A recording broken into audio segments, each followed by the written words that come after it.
Welcome everybody who's watching back to CMS plus Angular. You've all met Zach and Bimo and Roy, myself. Patrick's actually the only person who's new to this conversation, so can we just do an intro with Patrick? And you just introduce yourself, what do you do, that kind of stuff? Yeah. So hey everyone. So I'm Patrick Sableton, also known as PatrickJS. The JS are my initials, also meaning JavaScript as well. So I'm the CTO and founder of OneSpeed.io recently and Angular class. We do a ton of open source, and we worked with a lot of people with Angular Universal. Again, I created that, and a lot of website generation for like CMSs or interacting with CMSs. Oh, so you're behind Angular Universal. That's probably where I know your name from more than anything else, because I've been digging into that project a lot more recently. And we actually had we didn't have a conversation on the channel, but I was actually talking to Matt on our Slack channel. If anyone wants to join the Slack, it's Angular Beers is actually the Slack account. And then we have a CMS channel within there. So if anyone's listening or watching and wants to go ahead and join us, we're continuing the conversation kind of in between these recordings there. So Matt and I had a conversation about Universal, and I don't think I fully understood it till I finally started to pick it and create a project around it.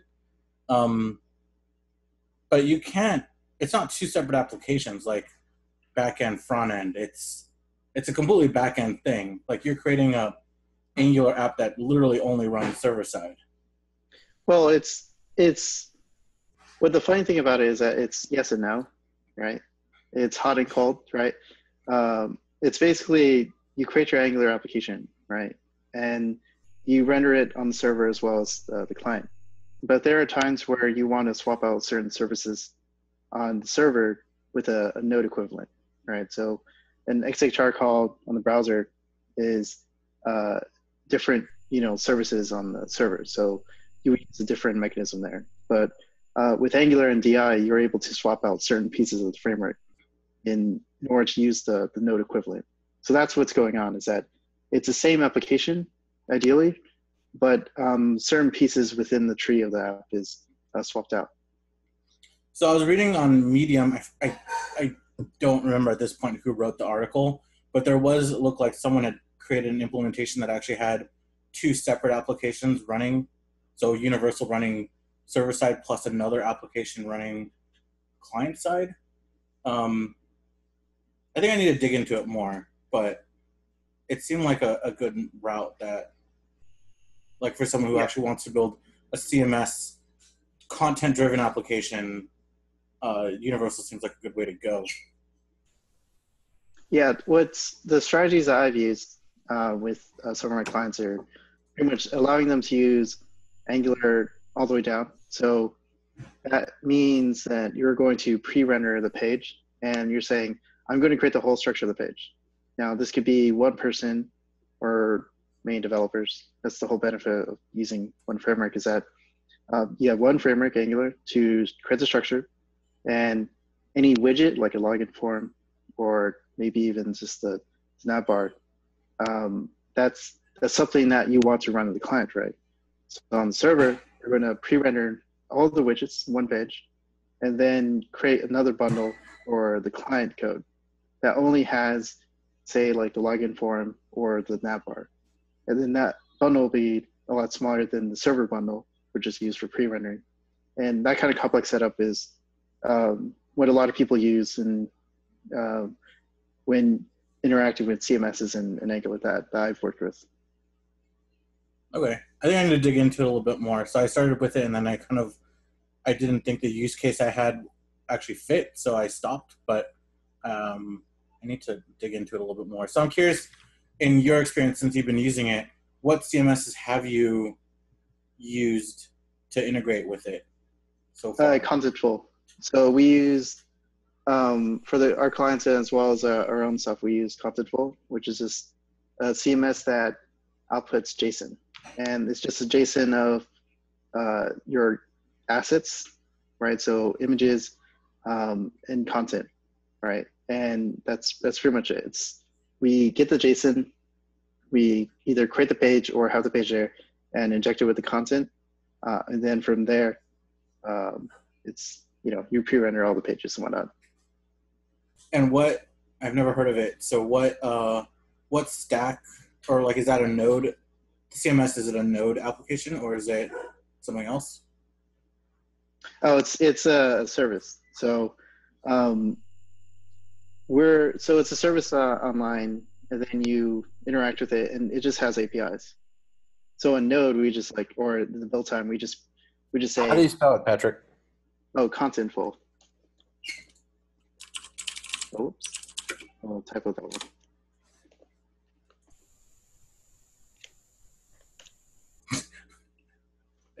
Don't think it was the first one. Not the first one. Hopefully it didn't Google search that one. It's better just looking at the page, but it's an API for CMS. And the goal there is just to say, I need a way to have other people who are not developers to manage the content. And I need to create a pipeline that the developers could have full control over. And I need this workflow, right? I'm curious why, so is this a SaaS model, or do you actually get a package that you can install? With this? Yeah. Oh, well, we just ping it, the API, and we. No. So from a user point of view, a content editor, do they have to go to Contentful's website and log in? Oh, yes. Yeah. Okay, so it's the SaaS model for the actual content management system, and then you are just pinging the API that it has. Yep. So I'm curious why go that route versus something that you can actually take ownership of. Like right now, you or your client doesn't have any ownership of any of the code that is CMS, right? Because it's a SaaS model. So yeah. I'm curious why you didn't pick, Matt was here, he'd say Drupal. Me and Bimo would say WordPress. If B-Man was here, he would say Kalima, I think it makes sense personally, because if the entire thing is focused around just a place that editors can build the content, and then everything else they're using isn't anything to do with it. It's all going to be a custom site. It's going to be their own custom code, custom interface. All they need then is the data, right? It's just like running a headless WordPress. Yeah, and I think Drupal is moving towards this model as well. Well, you're able to ping it just for an API, but same with WordPress. So, but with WordPress, you get the ownership of it. It's literally like the same argument you would have for saying WordPress or Drupal over like Squarespace for a website, right? Like your ownership of the data and the actual website is yours, not it belongs to somebody else. Like if for whatever reason something happened to Contentful, your website is now, you have no access to it. Your website's now useless. Yeah, I see. Like self-hosted. Okay, I see what you're getting at. You're looking at like like WordPress where you self-host it, right? And then it's yours. You're responsible for it. Okay, sorry, my bad. Yeah. So we went with this because one of our clients was using it, so we just had experience with it. But honestly, like I would create our own version if we could, or just to add more features. But that's pretty much it. Though, Roy, if you're hosting WordPress or Drupal or something else on a managed solution, then it's the same thing. So if it goes down, it's not like you can walk over and reboot the server yourself. You're still dependent on your host as a SaaS. There are benefits to literally having that, but at the same time, on a managed host, you don't really own your WordPress install. No. So I get the hosting. Hosting is relevant to is essentially anybody, unless you're like literally caching on everyone's computer your data. Hosting is but like content peer to peer, man, peer to peer. Okay, I'm just saying more like, all right, if you want to go down that route, if WP Engine, who you work for, as a business decided to close its doors, right? All of the websites you guys host are essentially they're not going to be around anymore. Contentful is a business. Therefore, you're relying on that business and all of their licenses, all of their, if they change the terms of service, if they change their pricing model all of a sudden and say, hey, by the way, it's going to be now $1 billion per site that you want, you're kind of stuck with using. I'm sure legally you can get your data done. But then again, I don't work for Contentful, so I shouldn't speak on their behalf. No, Yeah, I'm not saying Contentful specifically. I'm more curious the business logic, or like the reasoning why Patrick went with that route versus something that's like self-hosted. And I'm not saying it's a bad decision. I'm just saying I was just curious. Yeah. No, it was easy. It was sign up and everything's there. I guess that was mostly just the priority when we worked with it. It's just something easy that we don't have to manage. Can I step us back to Angular Universal for a moment? Yeah. So you're saying that for a lot of the page, that's going to be the pre-rendered served, and then kind of the more dynamic or in-depth content is going to be content served, right? So like your login form, your like the user interaction pieces more or less is going to be more client side. Yeah. So let me just set up the story for you, like in how like we use it. So you have a whole, say like a landing page, right? And there's a login form. Now the login form is by some whole other team. Like they use, the only thing you know is that they use Angular 2, right? And you can bring in their project in your project, or they have like a module, you npm install their, their project, right? The benefit of using something like universal like rendering is that you could pre-render the whole page and say the whole page was built in Angular as well. And then the widget, you don't know what it is. You just import their module and you insert it to the page. But because it's all Angular, you're able to pre-render everything and get an initial snapshot of what it is. And then their module itself, you create a small bundle or whatever you want. And that right there will be like a scripts.js file, right? And you push up the CDN, the pre-rendered file, and then the scripts.js file on the CDN. And then when the pre-render page loads, it's going to load the scripts.js, and that has the widget, right? And that allows the widget to add the JavaScript interaction to the page. So maybe with the full story, it makes a little bit more sense. It definitely makes sense, and I don't mean to be the devil's advocate, but it sounds like PHP and WordPress and how everything's server-side rendered, and you plug in literally your plugins, so you really don't know what they are, who built them by whom, but it all gets rendered out the same. Doesn't it feel like that? Now, I will say it's probably a million times better and faster because you also get the full Angular on the front that everyone wants and loves. It's just, I guess I'm finding similarity in that workflow, that concept. Yeah. Well, conceptually it seems very similar, but it's just not. It's on a language. It's a different language. Yeah. You could think of it as Angular is just a template at that point. Yeah. And that's fine. All the same workflows are the same. It's just really, it's interesting to me that we've kind of come full circle back to what we were doing, just with all the experiences we've learned. But that's always been the goal, to be honest. It's saying, it's realizing, okay, we have all this logic on the server. How do we speed it up? Oh, we push logic to the client. And then we push too much logic to the client. And then it's like, how do we get the benefits of what we had before? And then now we're in this hybrid approach. Yeah, and I think that was kind of one of my things when I was building what I'm building right now is that a lot of it was still WordPress connected. So I didn't see the point for Universal because I'm kind of hybrid approaching it where WordPress is still kind of behind it. So it's still loading that server side, at least for some of the application, and some of it's actually completely decoupled. But like for interaction if you have Universal, right? For interaction that happens, can you have that high, like the UI, can it change very rapidly based on data if it's all server side? Do you still get that advantage that you get with Angular, being able to like switch data around and switch out UI and kind of like the view based on data as it's changing, or because it's universal and everything server side, or are you losing some of that? Well, I think that's part of the interesting part of it is you don't have to do everything on the server side. You could do it mixed. So at Career Builder, we have some of our job searches in the Chinese team.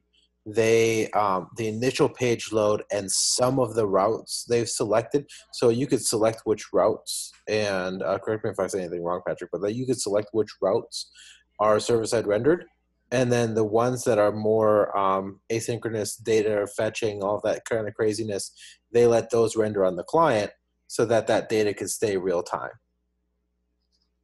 So if a lot of so as a use case, if like your application is primarily constantly fetching data, like there isn't much of the, let's say, something that you can preload, but like a lot of, as soon as you log in, it's like constantly grabbing new data. Is there a point at Universal at that point, or like is there a use case where Universal comes into play, or is it still is it like, okay, now it's just, it shouldn't be Universal? Like where's that line drawn? Well, that's now getting into more like user experience, right? Because you're basically saying any content you have, it's instantly outdated, in which case you don't want to serve any content initially. Well, you may want to for SEO reasons. That's a whole other thing. But let's just say the data is updated every 5 seconds, right? So you would basically put like totems, or I think they call them like, I forgot, like totems, like a placeholder stuff in order to fill the shape of it. Like Google has this as an example for like, infinite scrolling lists. If you scroll too fast, then you should have a placeholder. Or if you go to Facebook and you load initially, there's like placeholder everything. So that's basically what you're looking for. It's just, you could still pre-render because you want the initial structure, but the actual content would be replaced with just placeholders until the data comes in. So Facebook would be the good example of that, of the initial load of Facebook. Yeah, you pre-render a shell. Yep, shell. Yep. Well, and it also gives you opportunity to pre-render things. One use case that I saw at ADP that was really nice is that they use the pre-rendering for the authorization authentication context stuff, because that allowed you to keep segments of the application, the same way you would do in PHP, from going down to the client at all, which reduces that attack surface. I think that was one of the main areas I was concerned with, because my decoupled app had to have gating on it, and I was having issues with the gating, so I switched over and I stopped using Universal because of it. So I have to figure out a better way of using it, I guess. There's a lot of advanced stuff that's just not published, or no one written any content for it. But you can think of Universal just being, again, it's because you're able to just use Angular all the way down. You're able to make these very complex hybrid approaches where you're able to use the same thing for a server render page for non-authenticated, authenticated type of approaches, right? So it allows you to just do very complex things, but remain in the same technology stack. So I'm sure you're going to shoot me, but when is Angular Universal going to get CLI? Actually, we were just talking about that in the Slack. There's a PR, I think it was merged today, but it was secretly merged, as in like there's no docs in it, but it's there or something. I don't even know if I'm even supposed to mention this. Well, it's too late. This is going too on late now. It's going to go on YouTube.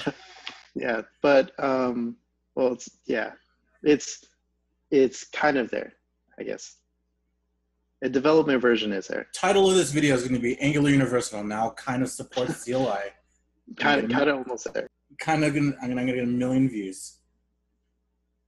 No, that was like one of the one thing that I love about Angular. Like I was just doing a demo of my of actually BMO's framework plus my Angular work to a meetup group, and someone asked me what my main takeaways from doing this little side project. It's completely like my own little learning project, and my biggest takeaway was I fell in love with Angular again because of the CLI. Being able to get up and running with an application, plus just all the stuff it does for you, like when you generate a new component, not having to go into your app module and bring it in, and like I know it's like really mundane. It's like 2-3 lines of code, but it's like 2-3 lines of code every time you create a new component, and it's just you don't have to worry about it. So, and when I tried to find very similar CLIs for React and Vue, I couldn't. So I was like, it looks like I still love React Angular the most. The most I've seen with React is I think Facebook has a CLI that lets you scaffold or bootstrap one, and that's about it. Yeah, I think we've come to the point where we're almost full circle in terms of Ruby and Rails kind of changing the scene in 2005 to client side being a thing to a hybrid approach to let's go back to a good developer experience, right? Where we have a really powerful CLI, because that's something, I don't know if anyone has done Ruby and Rails, but that was the selling point of Ruby and Rails, that you have a CLI, you could create a scaffold, like instantly get it done, and you don't have to worry. Well, you don't have to worry about it, but there's like a million files that you don't know what's going on. Yeah. like the node modules folder. Yeah, no, that's in Ruby and Rails is way worse. I remember one tutorial saying you only had to worry about app, and that helped so much. But yeah. The other thing that I think is interesting, particularly with the Angular CLI, kind of like what Roy was saying around how it modifies the files and does the imports for you. I remember Hans talking about how they're also looking at doing more along the lines of automated migration when you upgrade, and doing AST analysis on your code and helping you to have an upgrade path and let you know what's breaking. So I thought that was the fact that that's part of their vision. I think it really shows what the CLI is going to be getting to. Speaking for the Angular team, that's something they've been planning for a long time, right? Like we were talking a year ago. Like, so Angular since then has been built with the mindset of being able to have this migration path, right? So that's always been in the pipeline in the back of their minds of we have to make sure it accounts for that. So as we're working on it, again, like this is something that they've been thinking about it for a while. Yeah, I mean, the only issue I've run into, honestly, is the upgrade. Like on my, sorry, I just got a new computer. So on my other computer, I was working with CLI, and the CLI I installed was still running Angular 2x, and everyone was like, "Oh, you can now run 4x with CLI," and so I upgraded, right? And I tried to, and it was just like a pain. And then as soon as I finally upgraded to the point where I could create a new app in 4 with 4. I went back to like a previous project that I was in development on, and it went to crap. So I had to sit there, and I had a couple of pain points with it. But once I, essentially copied everything over and ran it almost from scratch, it was fine. And then on my new computer, I have absolutely no problems with it, and it's running 4 on all the new apps I built. So I'm totally happy with it, and really do think that it's gonna. Right now, it's to me, it's like the one thing where people will come to me and ask me React versus Vue, and I'm like, Angular because it's CLI, like option Z. I know that wasn't an option, but I'm gonna give it to you anyway. You keep saying Angular 4. Angular 5 was just released like a couple days ago. Yeah, you gotta update, Roy. I'm so far behind. Hey, I'm still only running 1.5. I haven't even taken the jump to 2. I think there's still a lot of people running 1.x. Like, oh yeah, I found out yesterday that the Mini dealership here in Austin, their website is running 1.4, and the site wasn't working.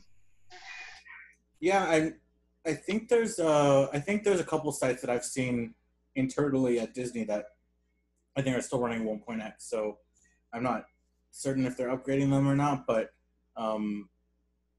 it's interesting to see because it takes a lot of effort on the enterprise level. It's the resource time, right, to upgrade that's not there. So, but 1x is still getting updated, so I guess it's fine for now. For that, it's more like if it works, it works. There's something wrong. The only thing that you only get downsides, and that's like attracting talent and latest updates, but they're at least updating it for like security fixes and whatnot. So like you can still use it. It's fine. It's more like if you want the benefits of the other things like attracting talent and whatnot, and people or performance too. yeah, performance. There's a lot of benefits, but I'm saying like if the cons, outweigh the benefits, and that's like just migration and developer time, then yeah, then that's exactly why a lot of people are still on 1.0 or 1.4. Can we I haven't looked, so I'm curious. Do you guys know the benefits of 5 now? Like what is coming out with 5 that puts it better than 4? And why are we versioning so quickly? Well, so let me put this. Let me try to help out and speak for the Angular team here. So, in Angular 1, it was 1.4, 1.3, 1.5, right? It's the same thing. It's just the numbers are kind of moved over 1, and they're just being more consistent. Before, it's like, let's release, 1.3 from 1.2, but okay, let's release that in 6 months. And it's like, okay, this is delayed, so let me wait another 6 months in order for this other feature to get in. So they're just being more proactive of making sure that's released. And another way to think about it is Chrome, right? When Chrome was on the scene, suddenly their version count like dramatically increased, and everyone else is too afraid to go past like IE 6 or IE 5 or Firefox 4. Everyone was afraid of version numbering, right? And then Chrome's like, why should you care? I'm just going to update this constantly, right?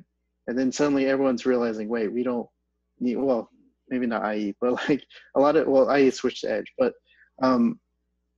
like people realize that there's a huge benefit for constantly releasing, constantly updating. So Angular is trying to get to that point where they're able to make changes for the better of everyone. You don't want it to be like Angular 1 where there's a really funky API that's there because no one wants to change it, right? So that's why they're doing this, is to kind of push everyone. But and that's why they're thinking about the migration tools, right? So the migration path from from like 4 to 5 is like nothing, right?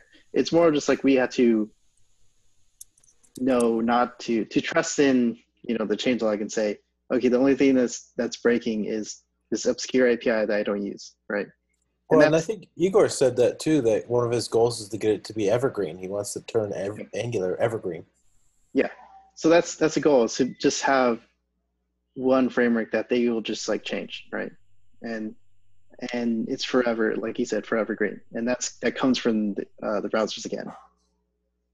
Like where you don't care about what version you're running because it just you just don't care, because like when's the last time you looked at the browser version? Like last time I checked, it was 30 seconds ago. Well, last time I checked, it was 59, right? And let me check right now. It might be the same version. Yeah, but like in software, a major release, right? Like a big number change, like from 4 to 5, usually dictates a breaking change. It's no longer backwards compatible. But if that no longer seems the case, then you guys are just replicating WordPress's useless versioning numbers too.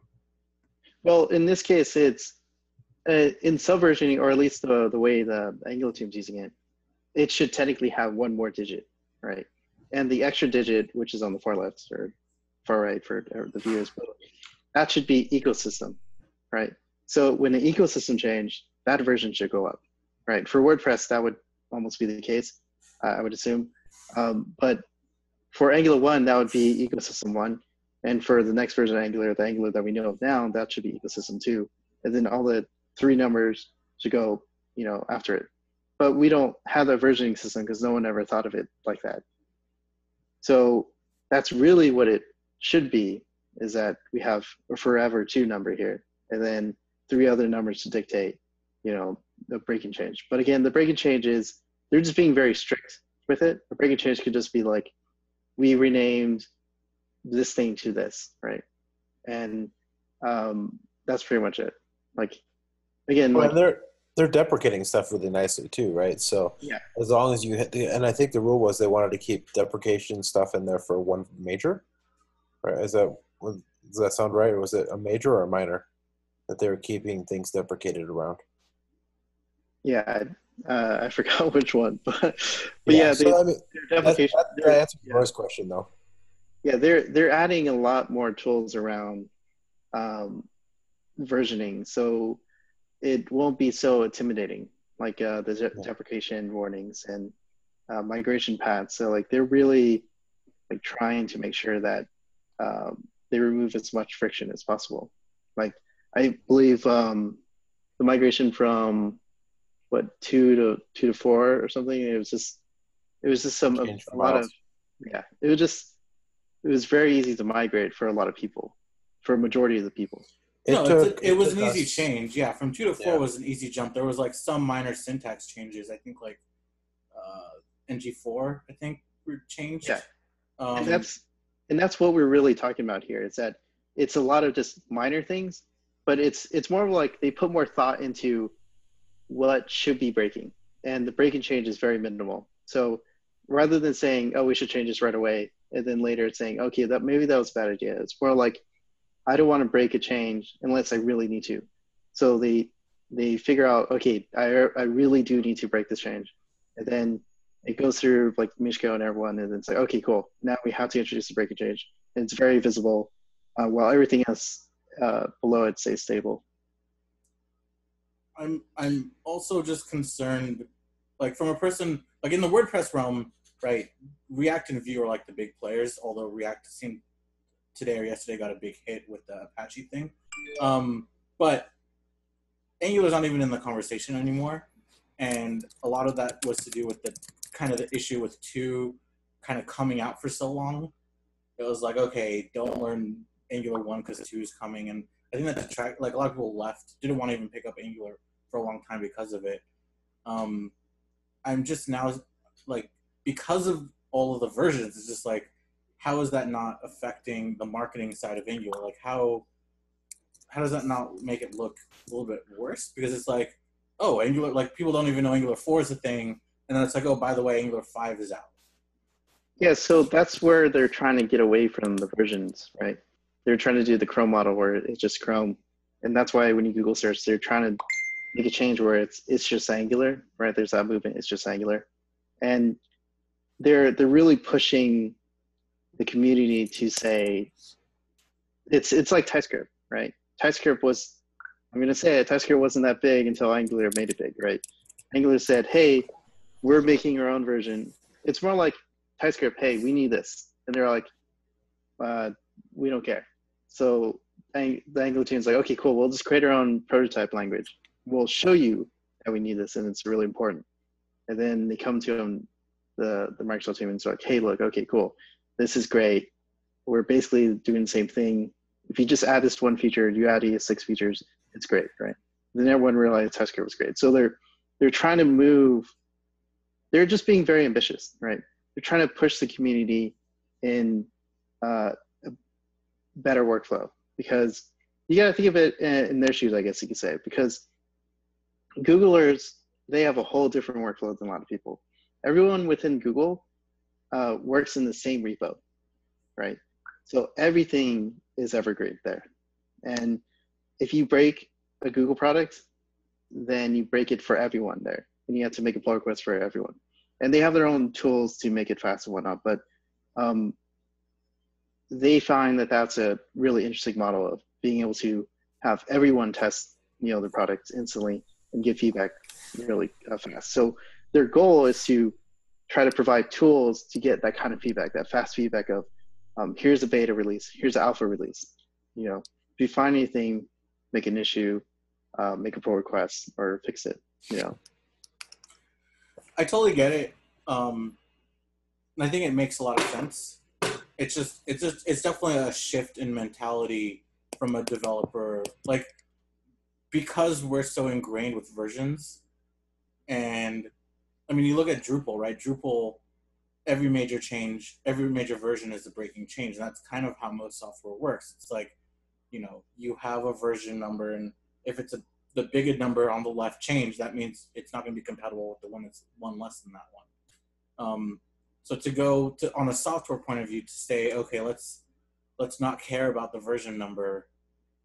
And I get your point. Like, browsers do that now. A lot of software does that now. Like, even Microsoft Office or whatever, you don't really care what version you're running. You just run Microsoft Office, and as long as you're running a somewhat recent version, you're good to go. So I don't know. It's an interesting concept for software development, for web software development. I guess everything relies on the migration tools that they're working on, right? Like if migrating is easy, then it's not a problem, because then you would say, okay, what version? What do I need to fix? Oh, just this one thing that changed. That's it, right? If it was easier, then it wouldn't be a problem. But there's still the intimidation of the numbers, right? But if you're over that and you realize that it's actually pretty easy, it's not that hard, then it will change the way the community thinks. And that's the Angular team being very ambitious there and trying to push for that.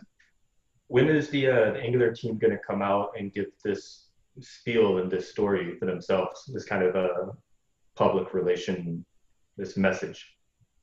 I mean, that might honestly help, because I feel like, I'm not in the depth and in the weeds with everything Angular. Again, I'm still running 1.5. But I feel like there's a lot of community engagement, but not a lot of messaging on philosophy. Well, right? Like feature direction, sure, but not here is why we're going down this road. Well, the Angular team, again, I'm like speaking for them, but remember that in your opinion, so you don't have to speak on their behalf. Yeah. So, remember that in the past they had a lot of bad PR because they didn't put much thought into it, right? And it kind of shot themselves in the foot there. So a lot of times they don't want to say anything unless it's done or unless it's there. So the stuff like the migration path, they might mention it here and there, but they don't want to put more emphasis on it unless it's in a good state or they're about to release it or something. Like they want to make sure that they could say whatever they could say, whatever they say, it's like solid, right?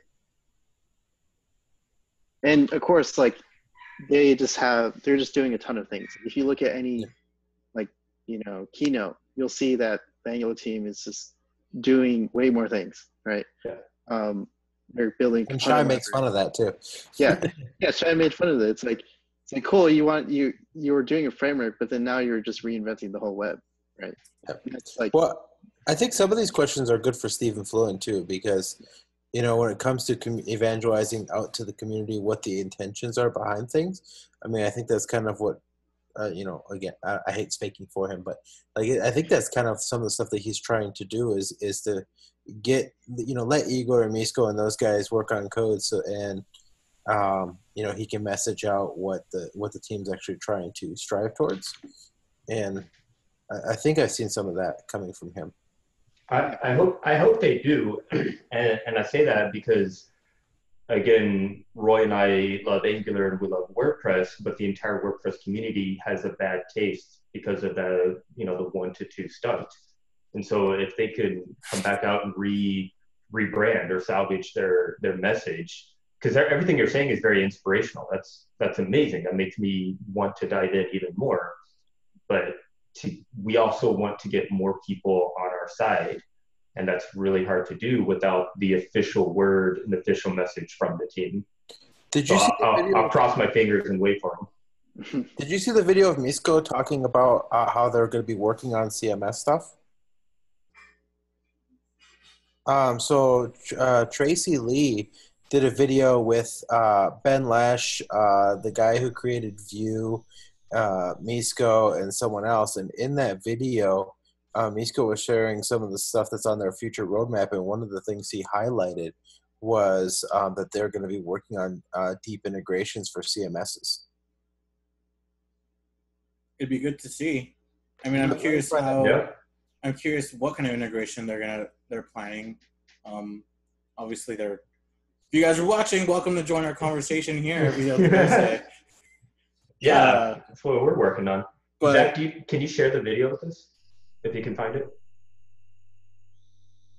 Yeah, post the link. I'll put it on the YouTube, in the description. I'm working on it right now. Yeah, I'll put it in the YouTube description. Yeah, I'm really curious to see what their plans are. Again, coming from the WordPress community, we have many people in the WordPress community that are WordPress and I can't ever say that word. evangelists. Like literally, that's all they get. They get paid to just go to conferences and talk about how cool WordPress is. I would love to see someone from the Angular community come to even just our developer conference, LoopConf, which is coincidentally run by the same people. A lot of overlap with NGConf actually, and just have a person do a demo. Like if someone did like the John Papa CLI demo for like 2 minutes, I'm sure like there'd be a good group of people, developers in the WordPress realm that would just be like, oh, this is actually really sweet. I want to build with this.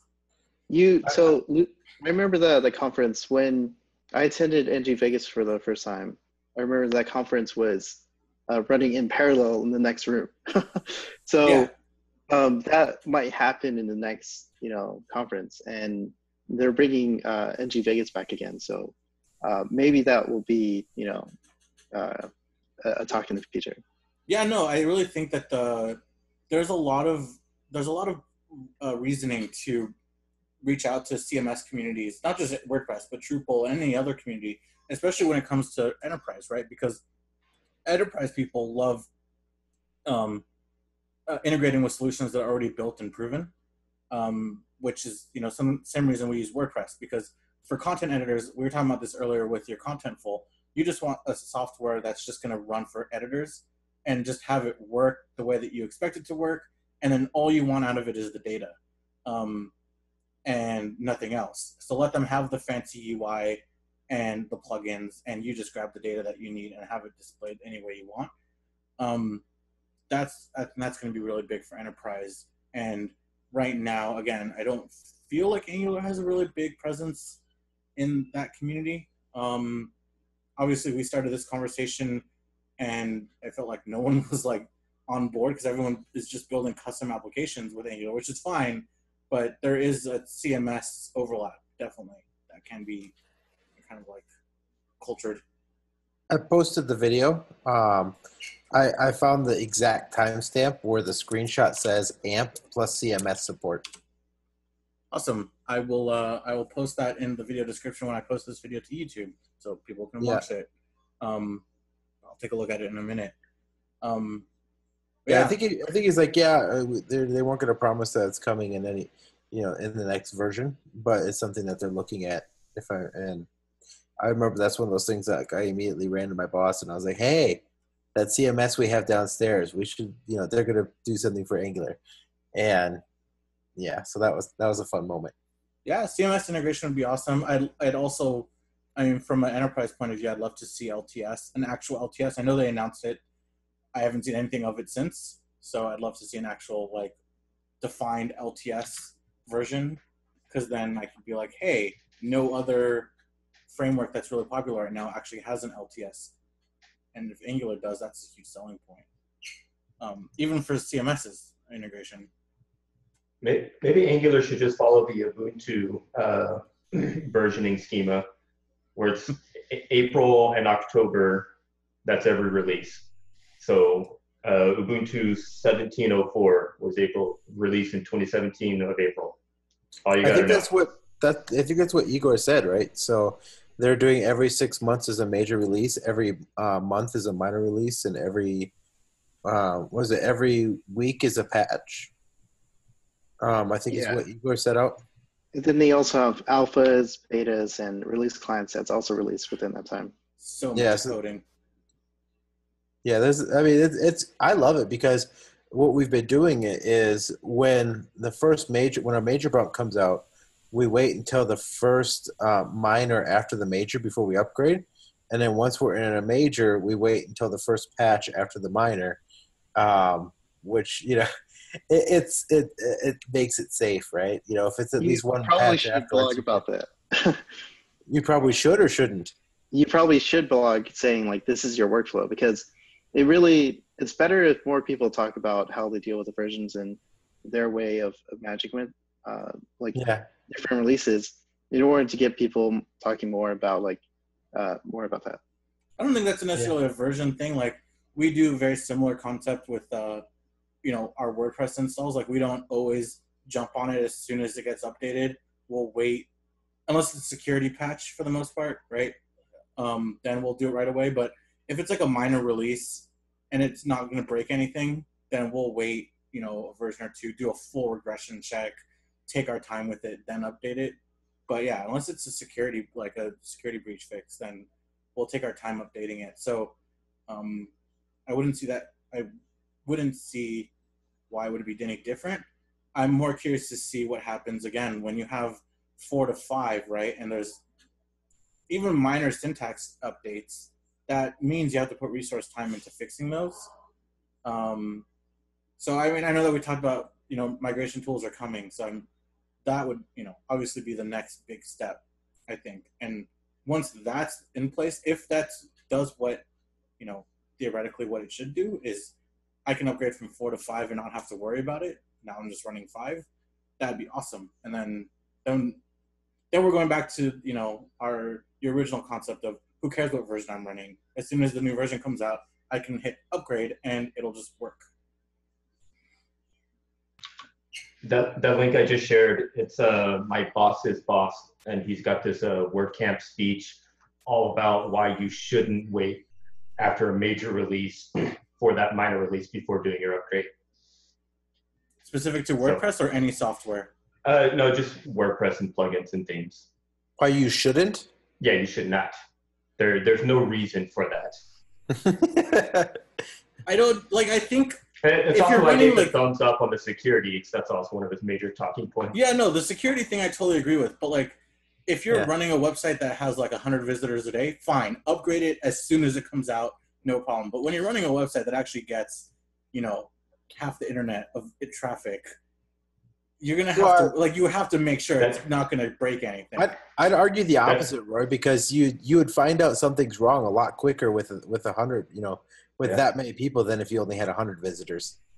And I will say, WP Engine, we don't wait, we upgrade, and we upgrade a lot of sites in a very short amount of time. And he talks all about it in the video. It's a fun watch. Again, do you guys have like cucumber coverage and stuff too around your tests? Is that what gives you a lot of that security? Is the automated regression tests? We, through trial and error, have put a lot of fail-safes. So it's not just a regression test, it's just a whole slew of checks and backups and checks and backups and the update and the backup and the check and then another backup just in case. And then we say, you're on your way, contact us if there's anything wrong. And yeah, it's just a good video, right?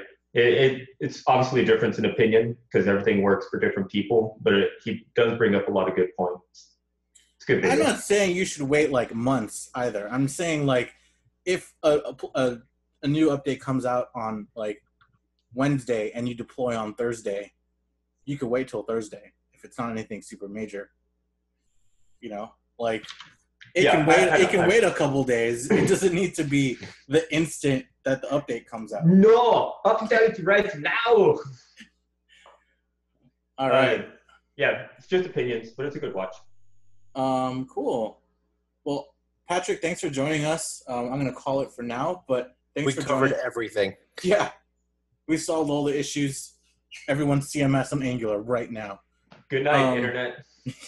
Yeah. I do want to come back to the schema conversation at some point, and maybe that's something that we could put on GitHub, like what we think is a good schema.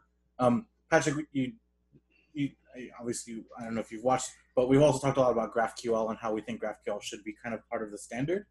I noticed the Contentful doesn't do GraphQL.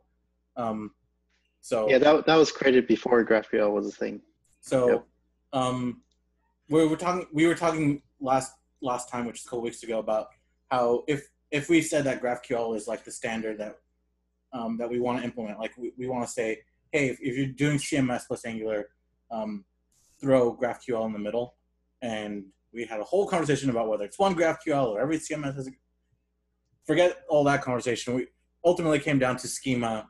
And I think the thing that we haven't done yet, but we should do, is maybe try to think of a standardized schema for people, whether it's a schema for a type of website. Like we were kind of playing around with the idea of like a Shopify type website. So maybe that type of website has a schema that is standardized across ecom. But if you're running like a blog site, you'd have a very similar but different schema.